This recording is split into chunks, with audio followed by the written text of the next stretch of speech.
Hello, friends. Hope you're all well. I've been better.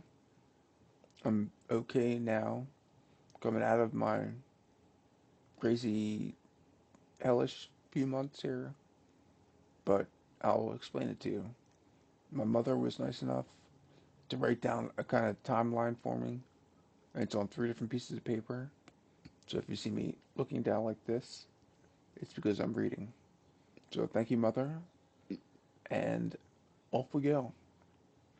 Um, Switch to camera. Stop listening. Okay.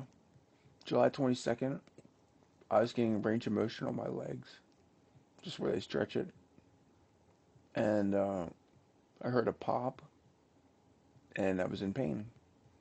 So a few days afterwards, where I live, um, did an X-ray of it and determined that I had a hip fracture, and I would go to the ER. So I went to the ER in early afternoon. After X-rays, doctors determined fracture to be inoperable and sent me home back to where I live. That was about 7 a.m. So I was there for a while. Um, so they sent me back to my home and said that it would just take time to heal. And I don't go see an orthopedist until uh, middle of October or the end of October. And here it is, the end of September.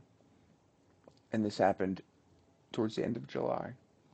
So I'm waiting all that time to be seen by an orthopedist. But anyway, um, okay, July 23rd. I'm back in my home here. I have a lot of hip pain, and I'm not feeling well otherwise. At approximately 7 p.m. that same day, I had a seizure. It was unresponsive. My home called 911, and I was taken back to the ER. I was taken to the trauma unit with a breathing tube, also diagnosed with pneumonia and low sodium. Thinking low sodium was caused by seizure.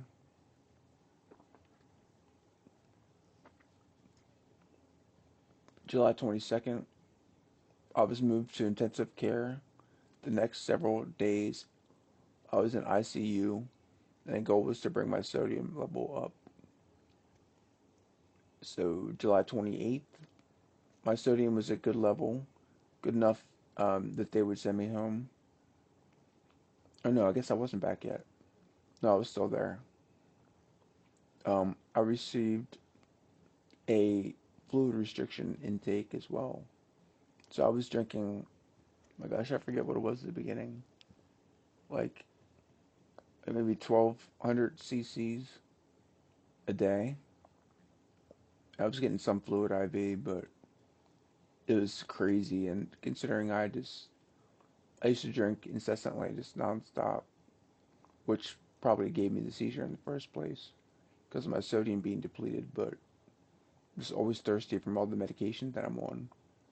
And just imagine going from that to like maybe 2 water bottles in a day. It's crazy. Um, so July 29th, still in the hospital.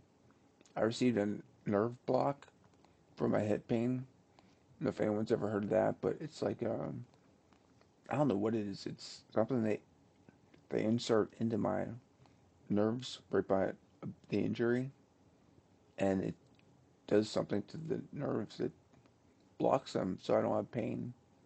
And it was great, but my home here doesn't support them or know much about them. So I had to take it out before I left the hospital, which kind of sucked. But um, see, received a nerve block. I was very confused again because my sodium had dropped, and we think July 30th, I was moved out of ICU. So August 22nd, I was discharged to my home. So I was there from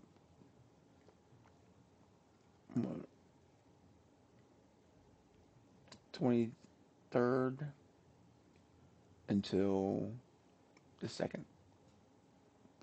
Wow. Okay. So the entire time I was in the hospital, my sodium was being checked every few hours. I was on salt tablets, still am, and fluid restrictions, still am, and it was frequently adjusted for a sodium level. Also, during my hospital stay, I ran a fever for no reason. Doctor said it was due to my spinal cord injury, which makes no sense. Never had a fever before because of a spinal cord injury. They're just clueless. And they said that,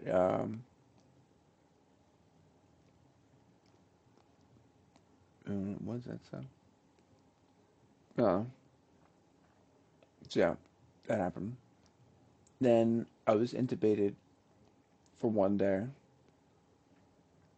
And like I said earlier, I have not seen an orthopedic doctor for my hip pain, and I won't until the end of October. So we're almost in October, but the end of it kind of sucks. And here's another paragraph from my mom.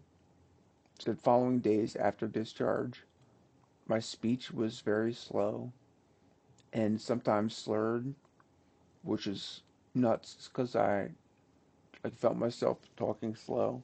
Sorry, nose is itching. I could feel myself talking slow and slurring, but there's nothing I could really do to stop it or improve it. I was just, I don't know, I was on another level. Let's see. That's for about 4 weeks. It slowly improved, but was a source of concern for my family. I was found to be anemic, and I'm now being treated with iron, and I've greatly improved. Uh, what is it? Oh, my CO2 level is elevated, and we're not sure why. We're trying to figure that out, and it's currently one of the issues we have. So that's what my life's been like for the past couple of months.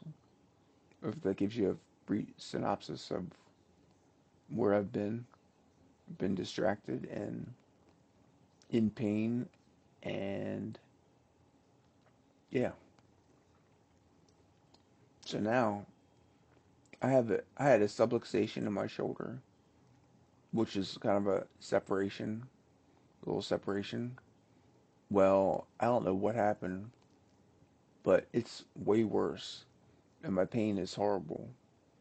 And where I lived did an X-ray of it and found it to not be broken, which is crazy to me. I don't know how it's not broken with the pain I have and the way it feels.